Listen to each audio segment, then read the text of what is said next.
age ago, the beating heart of our people was a king who knew only victory. He wanted nothing more than an honorable death on the battlefield.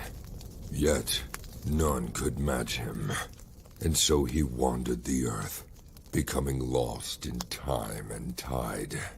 Then we too lost our honest purpose, while silk-clad men sat upon the throne. But tremble now, all cities that lay under the stars, for out of the shadows and mists of the land of promise, our courage has been rekindled, our heart has returned, and the world will burn.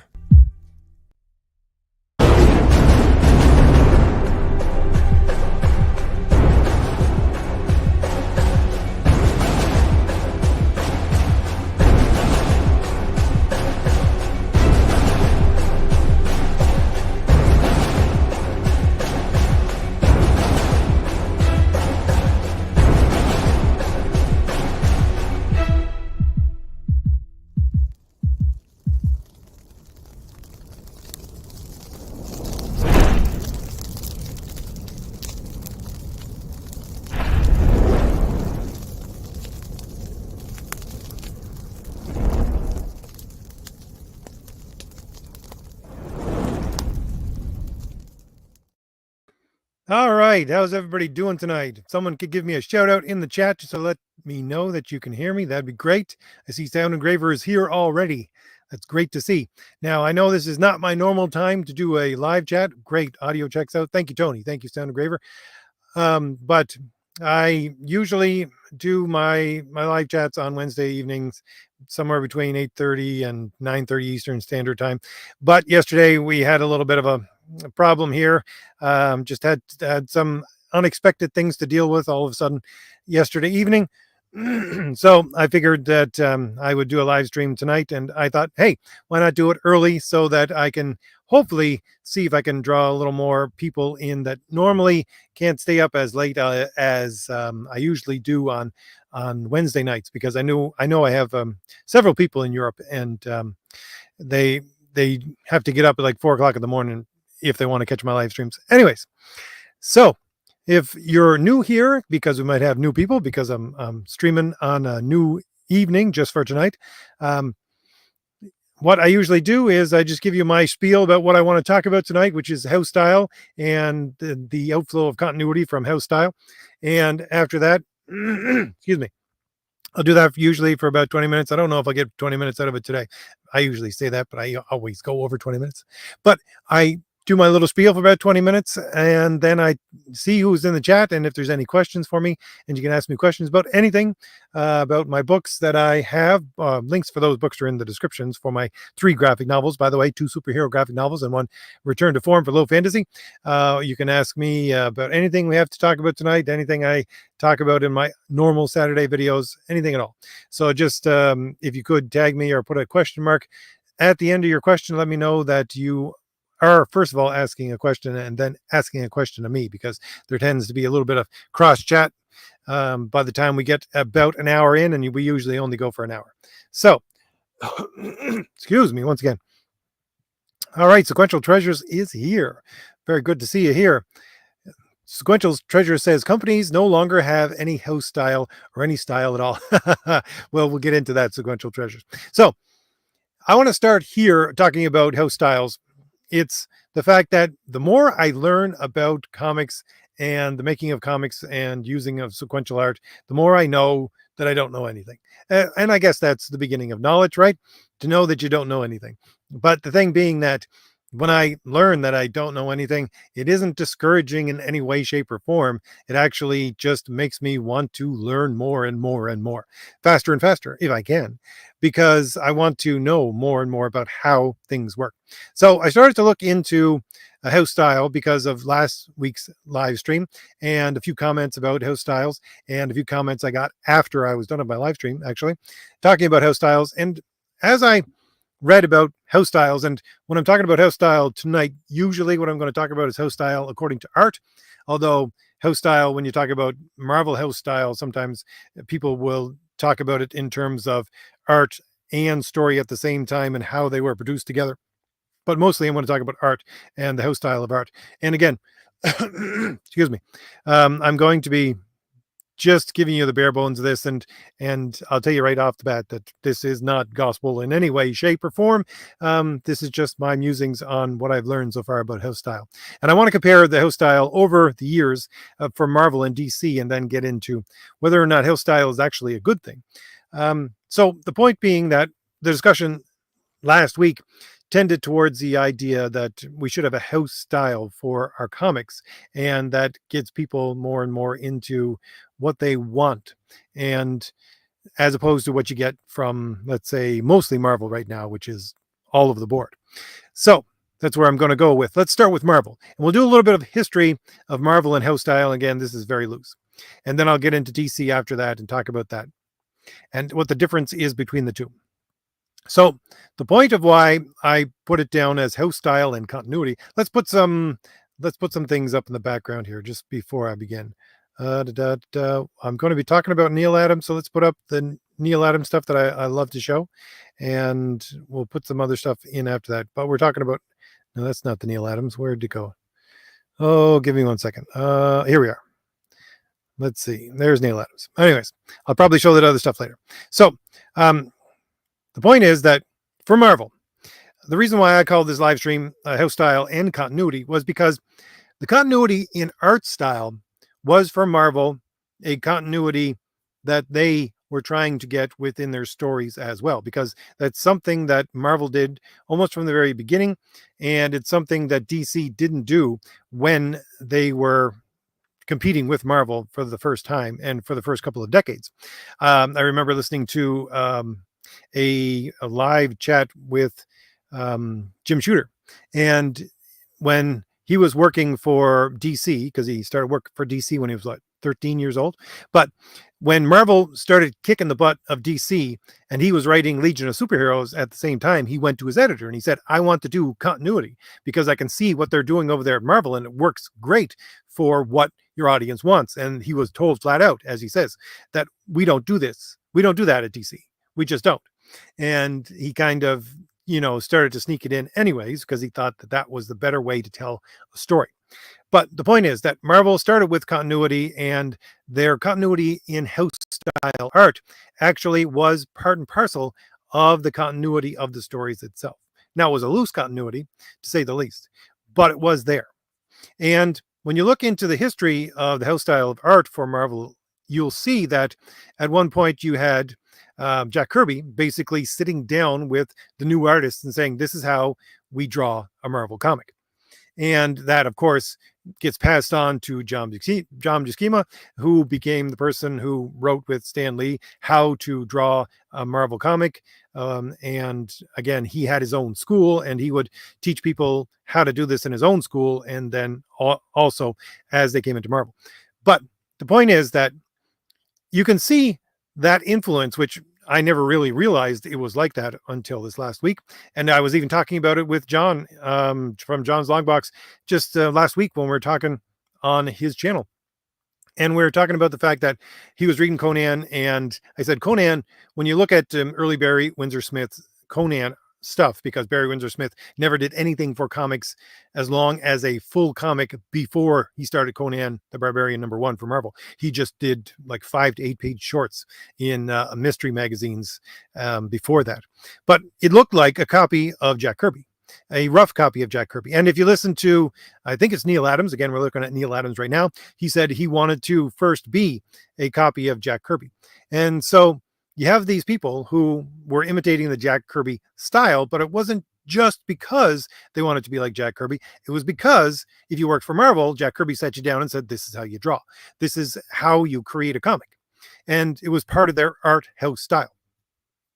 And again, as I said, they developed this over the years, and it went through different phases. Again, firstly, it will be Jack Kirby, and then I do believe it passed on to John Buscema after that, and John Buscema took up the torch because at one point he himself was, again, a disciple, we'll say, of Jack Kirby, and came into his own. But you'll see that what you have with Marvel is, as it is described, mostly a cartoonist style.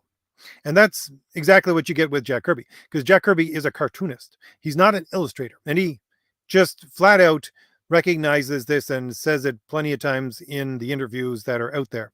He says, I'm not an illustrator. And he was looking at illustrators that were working for DC in some of what he talks about in some of his interviews. He said when he moved over to DC, you had all these illustrators and he didn't know how to do what they did, because those illustrators, as an illustrator, you actually getting, perfect body proportions and all that kind of thing. Excuse me once again.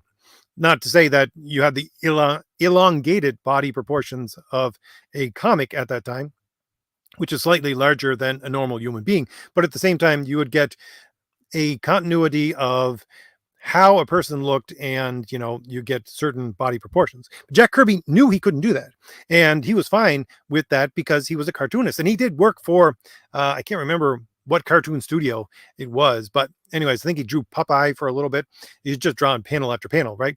But so he worked in cartooning for the screen. And if you look at the other ways and other people that they brought into Marvel, they had the same kind of cartoonish style. Not to say that it looked like a cartoon all the time, but the fact that it didn't have to be exacting body proportions most of the time. You could go with the Jack Kirby style. And if you were an illustrator, or you tended towards illustration, wherein you could draw a more perfect human being, you still kept a more dynamic style, which was the style of cartooning rather than the style of illustration. And to point that out, I would say go back to early comics like Buck Rogers or Flash Gordon, and you'll see that they're illustrations. Okay, they are stories being told over top of illustrations. It doesn't look like any kind of Marvel comic that you would ever see, because there's not a whole lot. Well, there's action in the panel and in the storytelling, but it's over top of an illustration, as if you were reading a book and you just came across a page of illustration.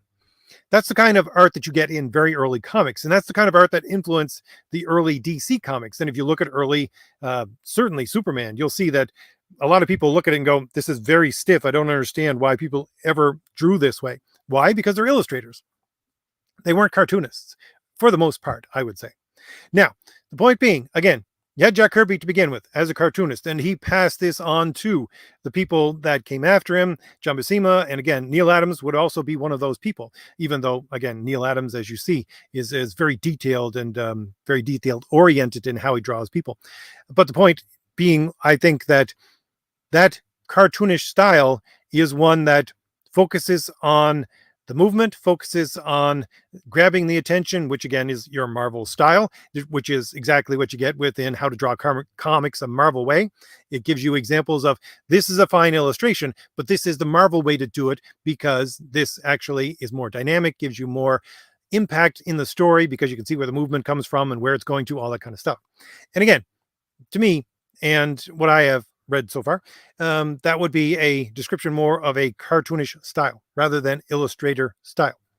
And that was the house style of Marvel. And it went this way, going through several different people and several different iterations over the decades, until you got to the people who eventually would be creating Image Comics.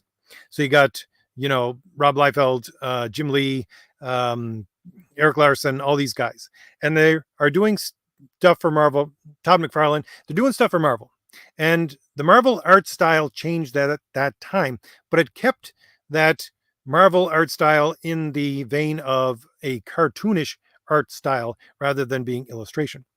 And that was something, well, I feel anyways, that they worked very well when under the constraints of Marvel Comics that they put on them for house style. But once they went off to Image Comics, in my opinion, and then they weren't constrained by that Marvel house style anymore, they simply were not, even though they were technically better at their art didn't tell as good a story in any way. And they certainly didn't tell as good a story by themselves as story writers. But the thing was that there is this evolution of the Marvel house style. And I would say with those pre-image creators in there, they added another layer to that house style, which was graphic design. And I talked about this several times on this podcast or this live stream, Make Comics Great Again, Make Comics Fun Again. But it was something that depended upon not only a high literacy rate for the Marvel style, but a high literacy rate for comic reading and for some graphic design thrown in there as well, which they could get away with because, in the 90s, you had people who had been devouring sometimes nothing but Marvel comics for a long time. But again, some of the point of the articles that I've gone through has said that, okay, this was able to be done by Marvel to start off with such a house style because they originally had something like 8 titles come out a month. That was it. So you were able to tie together all of the art to bring in this continuity within the books, within your art, as well as within your stories. And as that grew, let's let's put something else in the background. We'll put some DC stuff up in the background just as a little change here. We have some there we go. We have some Neil Adams in here, I think, as well. But point being, getting back to what I was saying, what I got to put the comments on. Oh, there we go. So as Marvel began more and more to publish more and more books, it became a little more unwieldy to actually have a very heavy set house style, but they continued on with it nonetheless as part of their continuity. And again, that continuity and the house style changed slightly. And when you had those guys that originally were going to go and make Image Comics, they changed what the Marvel house style was, keeping the basics of it, of that cartoony rather than illustration side to it. I mean, look at Rob Liefeld. Obviously, it's very cartoony, right? And I would say this would include things like Paul Smith's use of almost blank backgrounds a lot of the time. Why? Because you're focusing on the scene not as an illustration. You're focusing on the scene as something that is a generator of movement. And again, that would be something that has a more cartoonish style because, again, animation. It is the animating of the actual drawing. That is to say, giving it life so that it moves.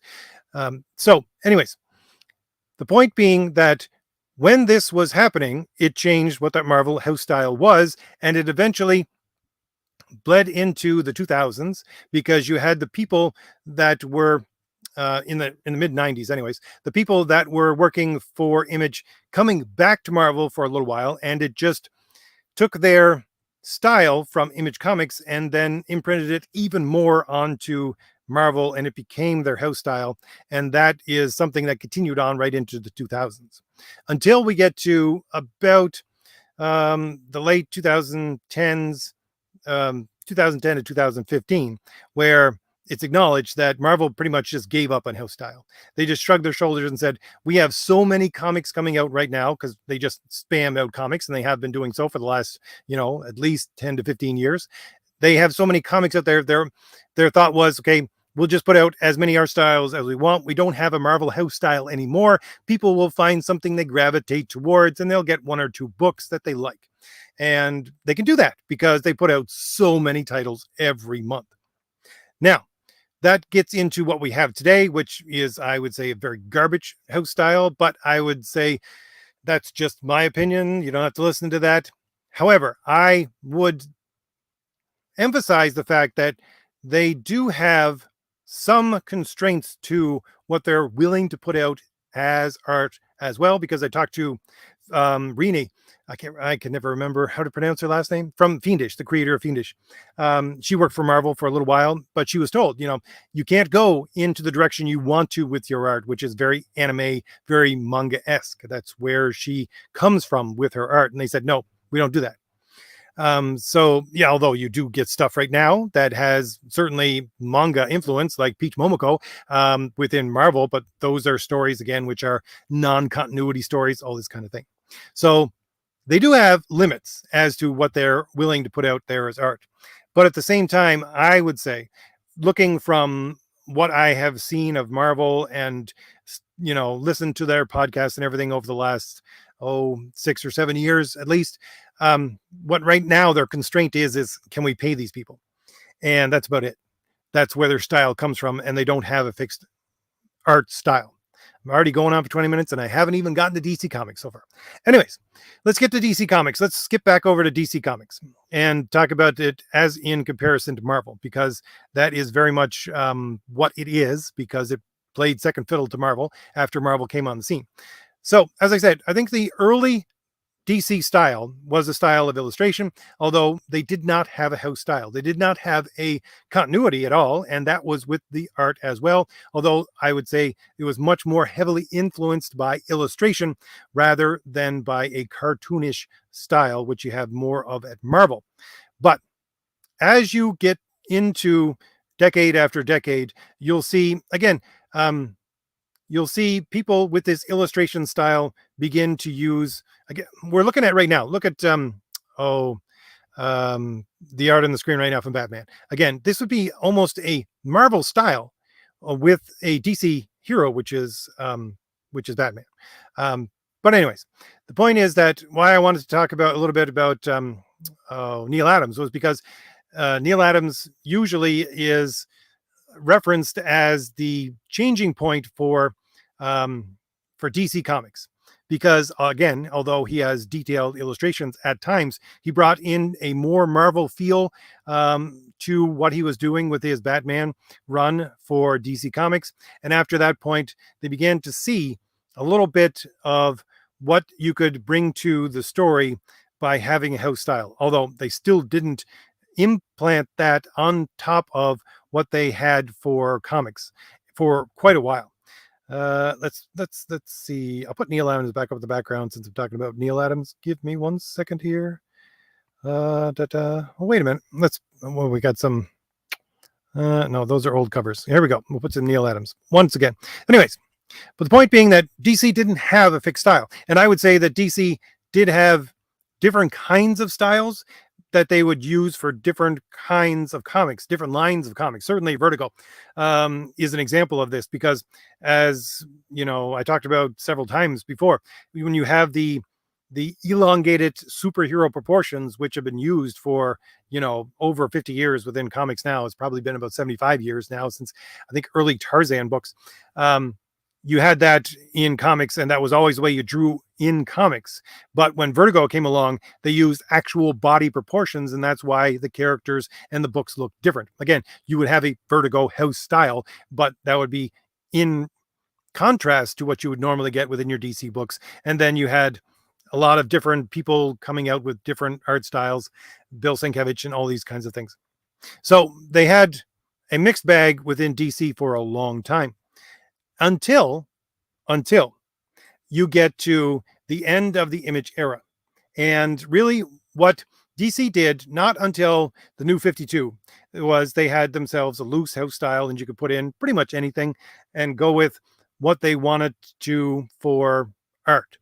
But within the New 52, they basically sat down and said, okay, we're going to hire a lot of these people who have been working for Marvel for the last little while, and all those people that have been working for Marvel for those last 10 to 15 years were people who were brought up on imitating the Image style, which was the Marvel equivalent of the Image style because it had been implanted onto Marvel. And then they wanted to bring that straight into DC, and that's what they did with the New 52. And they began a house style with the New 52, saying we need to have a continuity of art in order to sell this new, and again, they started off with a small number of titles, new DC that they were trying to put forward. At the same time that Marvel was abandoning their continuity of art.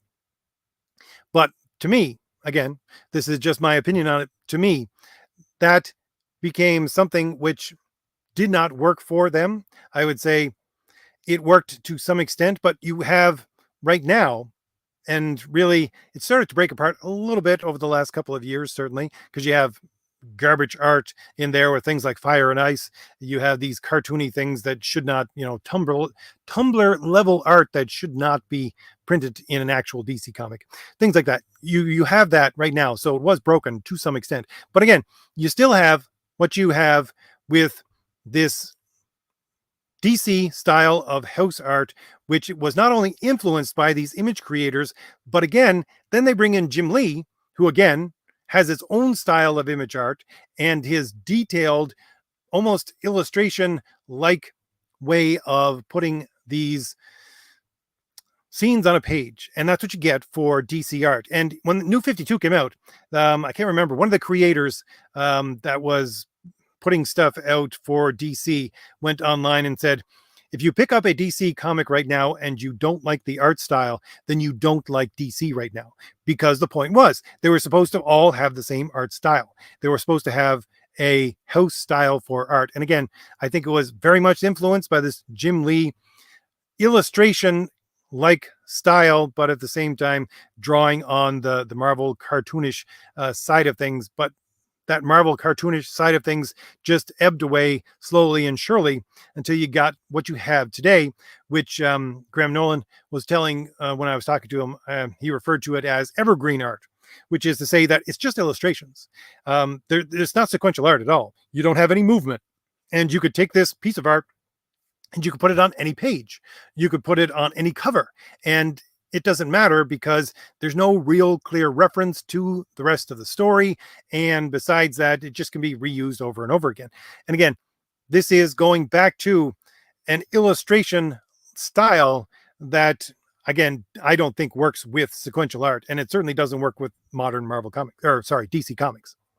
So you have, unfortunately, right now, the worst of both worlds for Marvel and DC. Marvel has lost their house style to the extent they put out garbage art. Sometimes you got real good art that is going to sneak in there every once in a while for a book. It doesn't change the fact that they have garbage stories, but you might have good art every once in a while.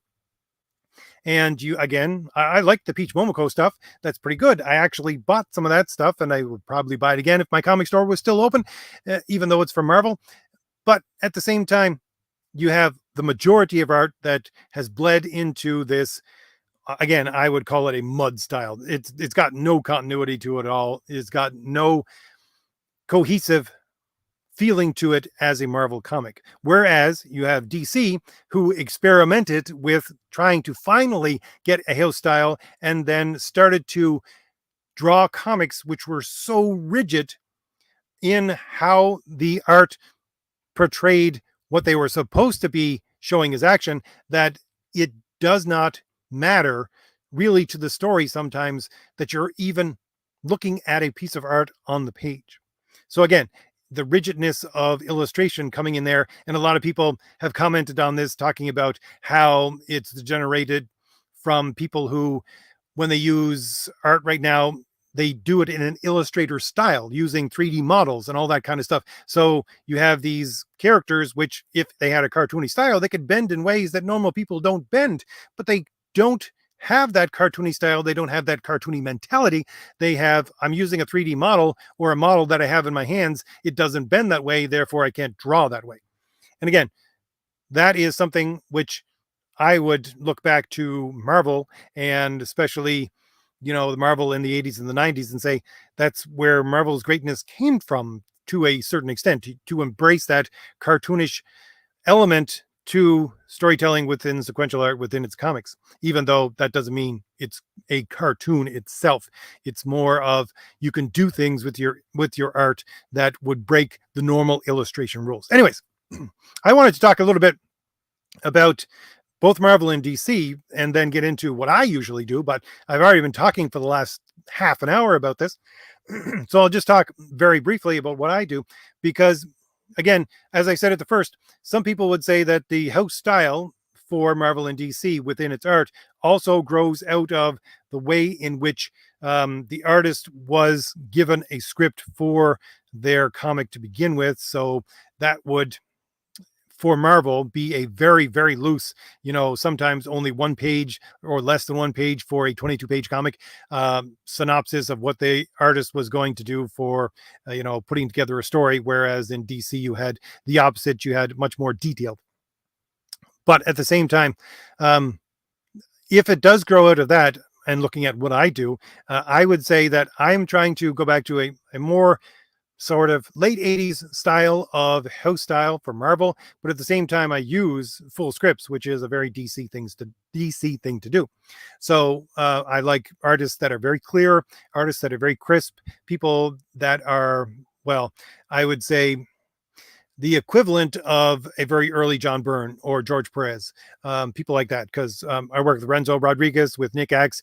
Again, these are people who have this cartoonish art style because they came from that background. Nick himself, he owned a animation company at one point. He created it himself. So again, animation. Whereas you have Renzo Rodriguez, who came from a advertising background. It wasn't an illustration background, it was advertising, so you have to get the point across. And I had other people who wanted to work with me, like Charlie Snogans, who worked with Sweetcast to do his book. And again, he came from advertising. You have Jim O'Reilly. I do believe Jim also came from advertising as well. So you have these people that gravitate towards what I'm doing and that I gravitate towards, and they have this kind of cartoonish style. They don't have an illustrator style. And that's where I want to go with it, although we're certainly early on within what I am creating. So, I can't, beggars can't be choosers at this point. But that's what I want to do with it. I want to, as I always say, take the best of what we have within the history of comics and see what we can do with it by putting together something new. I'm not trying to relive the 80s. I'm not trying to bring back everything from the 80s. I'm not trying to create exact replica of a 1980s Marvel comic. I'm trying to take the best things of a Marvel comic and a DC comic and anything else that comes out of comic history and put them together in something that is much better than we can see on the stands right now. So that's where I'm trying to develop a house style from.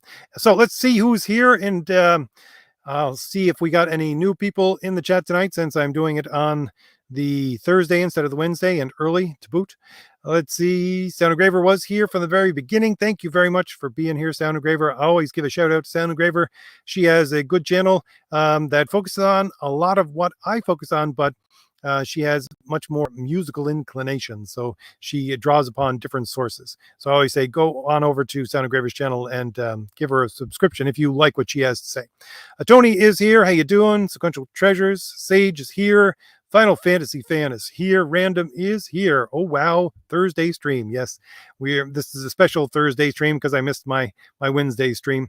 Random also says, let's see, start to get into the comments here. I was born in the 90s, so the idea of a publishing company having house style is wild. Yeah, well, again, DC did try to bring in the house style with the New 52. That was what New 52 was partly about. Let's see. What was that? New 52 was what, 2012? I'm not entirely sure. I can't think that off the top of my head. Let's see. Comic Guy is here. How you doing? Samuel is here. Samuel has a comment. He says, house style helps the comic buyer like me be more sure about if I want to buy it or not. It isn't a gamble on whether or not I like the art, especially when there's separate cover and interior. Well, again, that would be, I think, part and parcel what they tried to do with Marvel Comics and the continuity of the art. Because again, once you pick up a Marvel comic and flip through it, it's a Marvel comics. And because you're not going to, well, you shouldn't anyways, in my opinion, but you're not going to sit there and read the comic in order to find out it's a Marvel style story. You're going to look at it and say it's Marvel style art. I already know I like this. It looks familiar. Therefore, I'm going to buy it. And again, as being someone who bought comics from the comic shop in the 80s and the 90s, yeah, I did way too much of that. Way too much of that. Let's see. Scrolling down. Let's see what else we have here. Puppet Productions, how you doing? I don't believe I've seen Puppet here before. If I have, my apologies, but great to see you here. Puppet says, I love hearing about Kirby. Great. I talk a lot about Kirby, so that's why it's great. Let's see. Scrolling down. Sequential Treasures also says, Marvel and DC have just become creatively bankrupt, and their lack of a house style or creative focus only further proves that to be the case. Well, again, I think to some extent, I agree with you, but it's not just because they're creatively bankrupt. It's because they're financially bankrupt as well. And they're just trying to really, in my opinion, looking at, let's see, I was talking about this last week, 2 weeks ago. If you look at over the last 5 years, maybe 10, of what Marvel started to come out with. I don't remember the year that they started it. The they have a list that they put out every year. I can't remember what it's called, but it's new and upcoming artists that work for Marvel, and they'll give you where they're from. And usually you get maybe one or two out of 10 who are from North America. And from the people that you see that are not from North America, you see a lot from places where you can pretty much guarantee that they're not paying the same page rate to those people as they would be to people in North America. Just pure and simple. They're not. And I've even heard, I don't know, I haven't seen a confirmation of this as of yet, but I have seen a declaration from some people saying that what the page rate Marvel and DC is paying to some of these people right now is probably like 1/3 of what I pay people for sequential art right now. It's incredibly low. Anyways, scrolling down. Let's see. Honduran Honeymoon Honda. Okay. Nice to see you here. I just wanted to try and pronounce that name. My apologies for interrupting your conversation with Samuel. Let's see. Yes, Alan Davis, sequential art. Thank you very much. Names always just fly out of my head whenever I want them. But yes, the Alan Davis art, which we were looking at for the Batman. Let's see. Samuel says, I say Jose Luis Gracia Lopez and Alex Toth gave DC a bit of house style in the 80s. I suppose. But again, a bit of house style is just a rough direction, not an actual, house style for continuity. Let's see, scrolling down. Tony says, I stopped reading DC after the New 52. Well, that was probably a good call, Tony. Let's just put it that way. Let's see. Tony also has a question for me. He says, RJ, what are your thoughts about your boy Zach's meltdown about Furiosa? Actually, you want to go back and listen to last Saturday's live stream? You will probably, if you haven't listened, not live stream, but last Saturday's video, which is just my way of talking about what Zach is doing with his audience. So I guess I covered that a little bit in that video, although I only talk about Zach very briefly in the beginning and the opening of that video, but that's basically what I'm talking about. I think I'll talk about it a little more. My original live stream that I was going to yesterday was going to talk about the propaganda's long march through the institutions. And that's what I was going to talk about last night before I had to cancel that stream. And I changed my topic tonight because I wanted to talk about this, because I think about so many things during the day. And I think I will make that propaganda video, probably my Saturday video this weekend, talking a little bit more about Zach and his, not so much his meltdown about Furiosa, but more about people's, just 1 second, if you will excuse me for 1 second.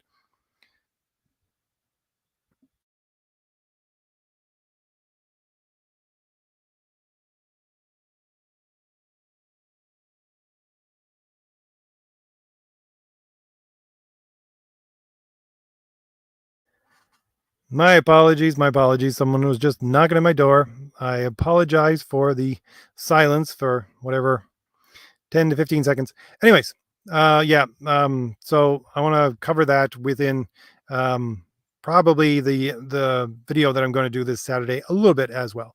I always go very broad strokes with everything anyways. All right, let's see, scrolling down. As I said, Tony, if you want a very brief synopsis of what I talked about Zach from last week and his meltdown over Furiosa, I would say I could see Zach's point to some extent, but I can see his audience's point that don't agree with him to some extent as well. I would probably lean towards more of what his audience thinks than what he thinks. And the more and more I think about it, that's the more and more the direction I'm going in. That's why I'm going to do a second video about it. Anyways, scrolling down, see who else is here. Let's see. Sequential Treasures also says, lack of continuity in Marvel and DC's current output as to a house style and the creative focus show that They no longer care about continuity. To them, the past is something to kill, not to cherish. Well, yes, I agree with the last point. The past is something for them to kill, not to cherish. But again, I'm not so much talking about continuity with the past. I'm talking about continuity simply within the books that are coming out on the shelf each month, and whether or not they have any kind of continuity of art style. Again, that's my main focus. But yeah, I can see where you're coming from. Let's see. Scrolling down. Random says, I can understand loosening up the house style or changing it to keep with the times. However, completely throwing quality out of the window is unacceptable. Yes, I think that's what Marvel did with its house style over the decades. Again, you can see it revamping every once in a while. The change from, again, your Jack Kirby led house style to your John Buscema led house style to, again, your image, pre-image house style, which then became almost a copy of image house style. So there was certain changes to that house style over the years, but again, it all sat upon the bedrock of this cartoonist style rather than an illustrator style, if you're asking me. That's why I tried to go back to something that's flowing through all of them. Let's see. Scrolling down.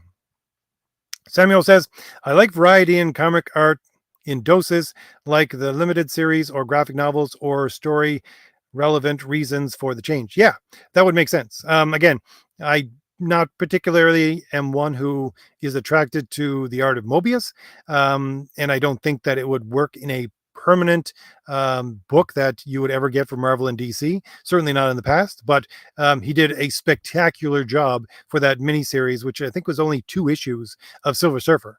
Again, to bring it into something that is almost a elsewhere book, even for Marvel. But yeah, I agree with that. It is good to have, let's say, random stories, and out there stories have random art and out there art sometimes. Okay, let's see. Scrolling down. Manny is here. How you doing, Manny? Let's see. Final Fantasy says, a lot of times using models for art really helps with your art. Alex Ross did this a lot when he was doing art for comics, but Alex Ross has a hyper realistic style for his art. Yeah, he uses, I do follow Alex Ross on Twitter X, and yeah, he talks about using models themselves. And he posts sometimes pictures of, let's say, that famous picture of Joker and Harley Quinn where she's holding on to his neck from behind. Anyways, that he had actual models model that for him so that he could do that. So yeah, but yeah, he is hyper realistic and he's a painter. So he's more of an illustrator than anything else. Certainly not a cartoonist. Certainly not something like a Will Eisner or, again, a Jack Kirby. Scrolling down. Let's see what else we got here. Hopefully I didn't jump my chat by going down too far. Let's see. Scrolling down. Who else is here? Comic Guy, how you doing? Comic Guy is here as well. Let's see. We have some cross chat. Greg is here in the chat, and he says, most of all the problems stem from them destroying copyright law. After 35 IPs went into public property, greed makes people stupid. Well, I agree. Greed makes people stupid, and I agree that too many books out there on the shelf is not a good thing. I think that they should pare them down. But again, that's not what you're going to get for corporate thinking. If you have a small comic company, yeah, but corporate thinking, no. And again, it's all about intellectual property. You're right. The destruction and misuse, I would say, not destruction, the misuse and mistreatment of intellectual property is really what categorizes and qualifies the misuse of entertainment over the last 20 years, at least. Let's see, scrolling down.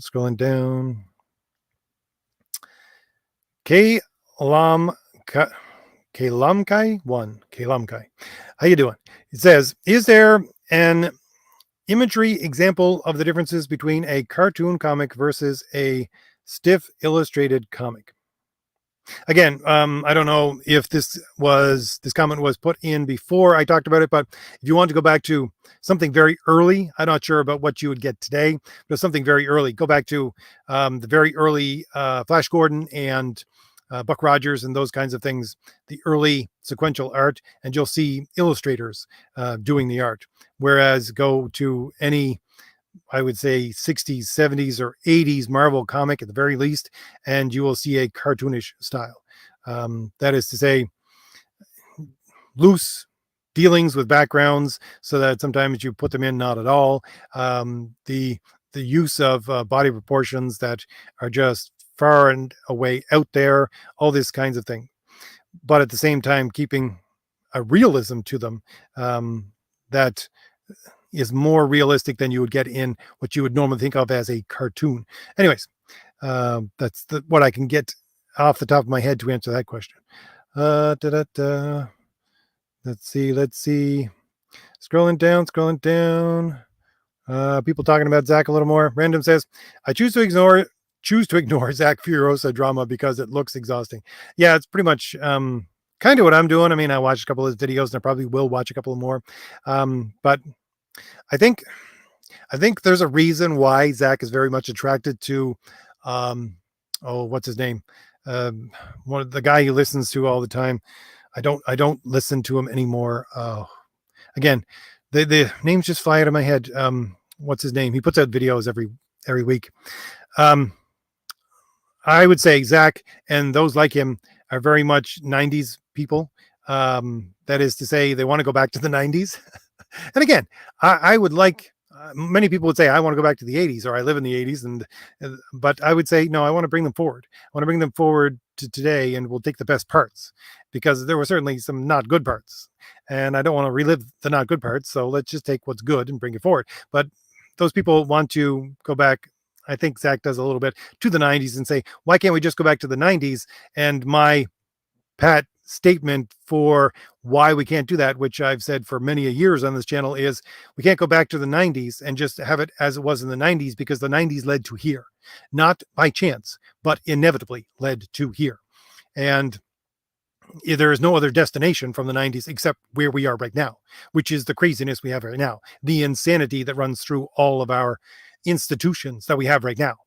So if you want to go back to the 90s, you're just handing the quote unquote progressive people on a silver platter another chance at doing what they're doing right now, but with better information, so that next time they might actually get to come out on top. So no, you can't go back to the 90s. You have to look at what these people have done and the history of how they did it. And that's what I'm going to do, I think, coming up in this Saturday video a little bit, and to see that exact thing, that what we have from the 90s, it led to right now, inevitably. So yeah, scrolling down. Herp Derp says, I got here late. Was there any mention of Art Adams and the 80s long shot miniseries being an influence on the Image guys? No, I did not mention that. That's funny. I would say Art Adams is a really detailed artist. And that's the reason why he really couldn't do a book that was a monthly book, because he was so detailed in his art. But Art Adams was one of the artists that I liked to redraw as, a teenager. And he is very cartoony. The way that he draws things and the facial expressions he puts on people. And again, the movement, just think about Mojo and the Mojo verse and Longshot and all that kind of stuff. That's very cartoony.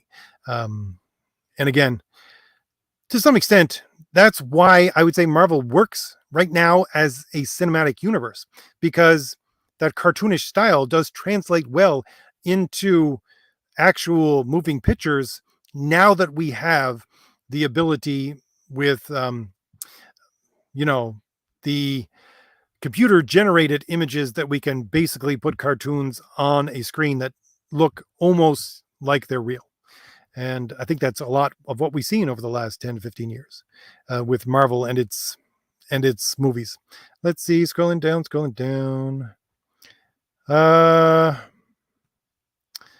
Samuel says he himself, I think he's talking about Zach here, has said that every year he has a hot take that riles up his audience, but he just won't let it go even after a month. And even insulting his audience, he won't let it go. Yeah, well, I can see that. He does have that.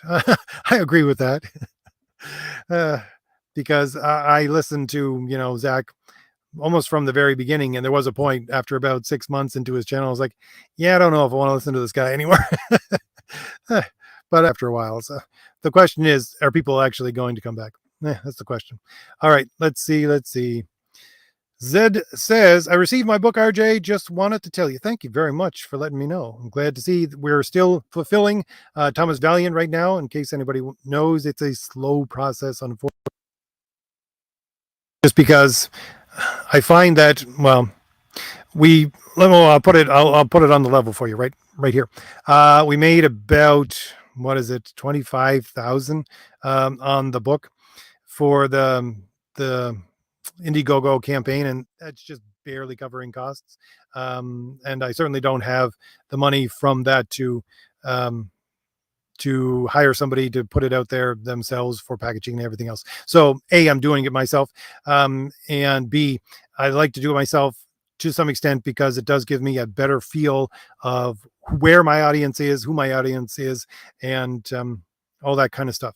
So I'm glad to hear that it is getting to people. Let's see.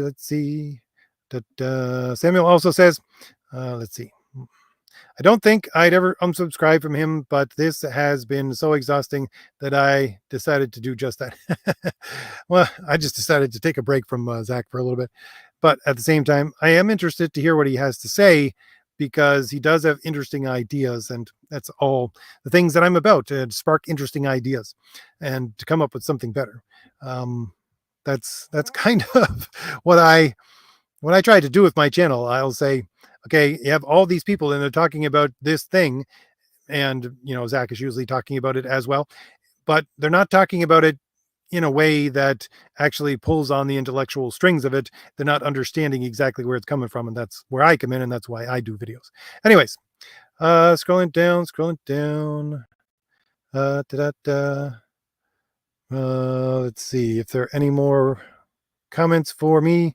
That Random says, hate to bring this up, but how many people got their books? Mine is running late. I don't, as I said, Random, we're not completely, we haven't fulfilled all of the backers as of yet. So you might be one of those that are on the later end of it. And I'll have to tell everybody, if you're in Europe, you're going to be waiting a while. I can tell you right now. The mail from the US to Europe is extremely slow, even with the amount that I charged for the delivery. Unless you're willing to pay an arm and a leg, you're not going to get it there in any fashion that's going to be within, weeks to sometimes months, unfortunately, depending on what country you're in. So I don't know, but in the good old US of A, it might just be that I haven't gotten to ship yours out as of yet. But people are contacting me. I do have a couple of people who said that they haven't got their books because I do inform people of when they're going to get them with an email saying, I just put your stuff in the mail, please watch for it. And they said it didn't arrive. So for those people, I will be fulfilling the lost books at the end of fulfilling the regular orders for the Valiant Heroes. So you can contact me, obviously, through the email, which I will be sending to you if you haven't received already. Hondo says he got his. That's great. Honduran. Let's see. Scrolling down. Perch. Yes. Thank you very much, Manny. Perch. Yes. Perch is like, Zach might be the light version of I want to go back to the 90s. Perch is a guy who still lives in the 90s. He still thinks it's the 90s. He still talks like it's the 90s. He doesn't want to leave the 90s ever. And unfortunately, he's just going to be left behind as far as I'm concerned. That's why I just don't even listen to his videos anymore. No, it's not Ethan Van Sciver. It is Perch. Yes, thank you. Let's see. Scrolling down. Honduran says, go back to the 1490s. I would not be opposed to that. Random says, no, I like penicillin. Okay. Just eat a moldy sandwich there, random. Let's see. I think I should not say this because, yes, I think I'm getting to the bottom of the chat, but then it always jumps. Let's see. Scrolling down. My apologies. Let me see. My fingers are not working correctly at the moment. Scrolling down to see if there are any other statements or questions for me. Herp Derp says, I've got a folder full of Art Adams redraws from when he was a kid in the early 90s. Liefeld claimed in an interview that Marvel was pressuring him to be another Art Adams. I got a full folder full of Art Adams redraws. Oh, from when I was a kid in the early 90s. Liefeld claimed that he was interviewed and that Marvel was pushing him to become another art. Okay, I didn't understand your comment at first. Yes. Well, I don't really like Liefeld that much myself, even from his art early on in Marvel. So I don't really pay much attention to Liefeld, but it's a good thing that I might look into because I'm not sure about those facts. But I will trust you, Herp Derp, that you have your facts correct. And it would have been great if they actually made him into that. Unfortunately, I don't think they did. Let's see. Scrolling down. Scrolling down.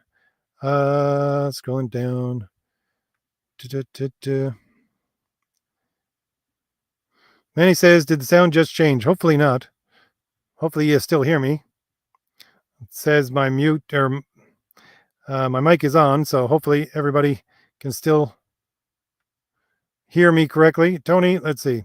Tony says, RJ, the other day I picked up a volume of the Golden Age Wonder Woman Omnibus. Flipping through it, I came away thinking that it was a fetish book. Your thoughts? Well, that's what it was to begin with, as far as I'm concerned. If you look at the guy who originally came up with it, and the really early books for Wonder Woman, yeah, I'm not going to argue with that point. I think that that's what it was. But again, you had that break in, well, not only the break in the 60s, but you had a break with that tradition in a more, let's say, 50s children's style of the hero before even they broke with the entire history in the 60s. But yeah, that's where the character came from.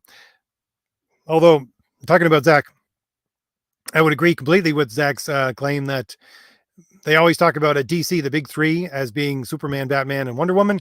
But no, it's the big two. It's just Superman and Batman. Wonder Woman, they just throw in there. She was never a top tier character. Never. I love George Perez's Wonder Woman, and John Byrne's Wonder Woman is good as well. And those are the Wonder Woman books that I go back to as, I think of the origin of Wonder Woman and really where the character is in my mind.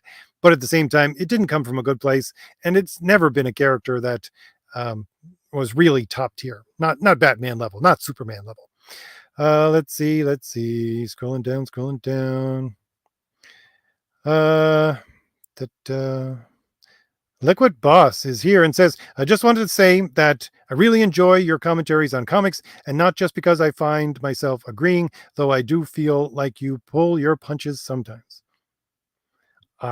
Well, I could, I suppose. I don't know. I try not to pull my punches, but again, I'm at the same time, I'll put it this way, at the same time as being someone who tries to speak their mind, I'm someone who puts out a book. So, I don't think that I pull my punches, but maybe I do. I don't know. But thank you very much, Liquid Boss. He also says, but I suppose that's professional courtesy at times. I do try to think the best of people. Let's put it that way, Liquid Boss. I always find it's best to think that I'm the one in the wrong. That's basically my professional background. I look for mistakes. I started a business which concentrated on legal research, which is very dense, and you have to find the problems and always find the problems. Whenever I would find a problem, I would think to myself, wow, I finally come across something that should not be there, but I have to check myself and go, okay, assume that I'm wrong and they're right. Where does this go to? So that's always what I say in my head. I assume that I'm wrong, and then I have to figure out why I'm not. So I do, I suppose, pull punches in that way. Let's see. Edmund is here. How you doing? It says, no worries, RJ. I'm sure it'll be worth the wait. Well, thank you very much. Um, Again, trying to get those books out as quickly as possible. Let's see. Greg says, back in 1993 or so, wordsmith and layman were arguing about the language. American common is a slang of English. The language is a living thing with no form, and my side is the two are morons. Okay. Greg, I'm not sure exactly where you're going with that comment, but I recently started to listen to examination of the English language according to the American, not slang, but the American way of doing it. And it basically comes down to the fact that American English is well, as everything American, the streamlined way of doing it, the streamlined way of speaking so that you can get across the most information in the shortest amount of time. And it doesn't care about rules per se if you can do it in a better way. But that being said, I see what you're talking about. And when it impacts things like storytelling, for I myself, I think I use slang every once in a while. I don't use curses or things like that in my books. I think that's a cheat that Marvel does and things like that. But I use the slang that I typically use in my mind and when I write for characters like Pulse, where you drop the N or where you drop the G off of things instead of saying going, you say and going or things like that. He does do that kind of thing just to show. Basically, he's a very old character, and he has anachronistic language at some point, but at the same time, very slang Americana. Anyways, but yes, again, I don't know if that's the best use of time to argue about those points in any way with the language. I think better use of the language would be within better storytelling. And that's one of the things that I honestly, when I was going over the whole idea of house style in Marvel, um, is the storytelling. I can remember a lot of bad Marvel comics from the 70s and older ones I picked up from the 60s, and certainly a lot of bad DC comics from those eras as well. And it's bad storytelling. For DC, you got a lot of bad art as well inside. You got spectacular covers, but bad storytelling and bad art in a lot of the inside. And for Marvel, you had good art and bad storytelling. But again, it's because you don't have people who are wordsmiths. You have people who are artists trying to pull together a story because that's the Marvel method. And it doesn't work all the time because not every artist, every penciler, every inker is a wordsmith. And that's why I think I concentrate, and a lot of people concentrate that I deal with now on story first. And I think that's going to be where comics go in the future. So I don't know. Think about being a wordsmith and using those for actual storytelling purposes. So I would agree with your point in that the two sides are irrelevant. Let's see what we can do with the language instead of arguing about which one is correct. Scrolling down. Honduran says, joking aside, the Wonder Woman comics are some of the better written comics from the 40s, way better than Superman and Batman. I wouldn't be able to pull that up in my memory banks right now to compare them. Scrolling down. Honduran says the best golden age is Hawkman. Now that I can see. That I can see. Scrolling down, Samuel says RJ has committed superhero heresy with that Wonder Woman statement. Well, unfortunately, I've never been the biggest Wonder Woman fan. Again, I was attracted to the Wonder Woman books when they had spectacular artists, not because of the character. Let's see. Scrolling down. Random also says, I really want to read Perez's Wonder Woman books. The art style is nostalgic to me, even if I wasn't born yet. Don't know how that works.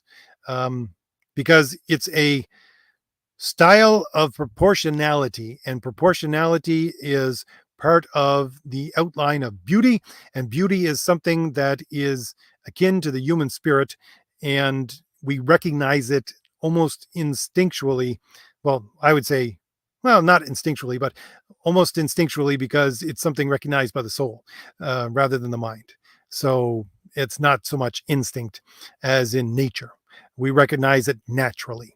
So that would be my take, random, of why you think George Perez is nostalgic, even though you weren't born yet, because of the beauty of his art. That would be my take on the entire thing. Now, I think I've gotten to the end of the comments at a hour and 5 minutes, which is great because I usually only like to go for an hour. Samuel does have one last comment here. He says, I have a few Perez Wonder Woman books. The stories are great. I personally would like it better if the inker didn't ink it so dang thin, but it's all fantastic. Yeah, I own, I think, all of Perez's Wonder Woman stuff. So it's beautiful stuff. Yes, how you doing, Magma Moose? You're here at the end. Unfortunately, we're taking off. Let's see. I am going to leave Magma Moose there for a second and say thank you very much to everyone for showing up to this odd Thursday early live chat, which I just had to get at least one out there this week. And again, apologize to everyone for not being there yesterday, but I had a bit of an emergency to have to take care of yesterday. So once again, I want to thank everybody who is here in the chat, anybody who runs across this video in the future, and let everybody know that there are two links in the description for my 3 books. We are fulfilling the Valiant Heroes right now. Thomas Valiant can be purchased along with the Valiant Heroes or Crom the Destroyer. Crom the Destroyer, we are actually getting fairly close to the end of the art for that. So Nick is doing a spectacular job with the chapter 2 and 3. So I'm going to play, speaking of Crom the Destroyer, the short trailer for Crom the Destroyer. I played the long one, which is 1 minute and 45 seconds at the first, and this 44-second one here now. And oh yeah, Peter Smetty put out an email just a couple of hours ago saying that he is going to do, I don't know if it's a live stream or a radio show he was saying about, but you might see this trailer on his radio show, which he calls it, or his live stream, because he's doing one for creators who have purchased in the past advertising space within Alterna Comics, which I have for Thomas Valiant. No, I think it was Thomas Valiant #1 that I purchased it for. So you might see this trailer on his channel as well. So thank you once again, everyone, for being here, and I will see you Saturday, or hopefully again back here on Wednesday night. I think it's my turn to do the comic book team up on my channel next Wednesday with John's Longbox. So that will be at 8:30 Eastern Standard Time. And again, links in the description for Crom and for the Valiant Heroes. And I will see you all later and play for you that short trailer just now. All right, bye. No matter how many wars you fight, no matter how much blood you shed, no matter how much rage you loose, no matter how many demons you face, no matter how many companions you lose, no matter if our kingdom falls, I know that you will return to me in honor.